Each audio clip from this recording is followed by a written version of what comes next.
Hi மக்களே, எல்லோரும் எப்படி இருக்கீங்க? நல்லா இருக்கீங்கன்னு நம்புகிறேன். ரொம்ப நாளாச்சு வீடியோ போடவே டைம் இல்லை.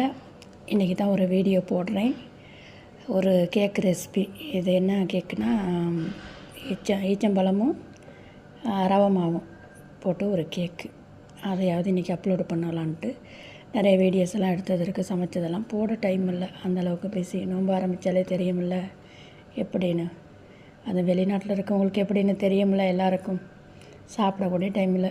சோறு சாப்பிட்டே 4-5 நாள் ஆச்சு. நோன்பு ஆரம்பிச்சிருந்து சோறு கூட சாப்பிடாமல் இருக்கும். ஏன்னா சமைக்கலை. எப்போ பார்த்தாலும் பக்கோடாவும் கேமாக தான், அதையும் இதையும் சாப்பிட்டே போர் அடிச்சு போச்சு. என்ன செய்ய, அந்தளவுக்கு பிஸி. அதோட வேறு கால் வருத்தம். எனக்கு வெரிகோஸ் இருக்குது ஏற்கனவே. அது வேறு ரொம்ப வருத்தமாக இருக்குது. நிற்க முடியல, நடக்க முடியல. வீங்கி போயிட்டு புண்ணாகி இருக்குது கால். என்ன செய்ய. சரி, வீடியோ பார்க்குற உறவுகளுக்கு வீடியோ பிடிச்சிருந்தா லைக் பண்ணுங்கள், ஷேர் பண்ணுங்கள், சப்ஸ்கிரைப் பண்ணுங்கள், சப்போர்ட் பண்ணுங்கள். பாய்.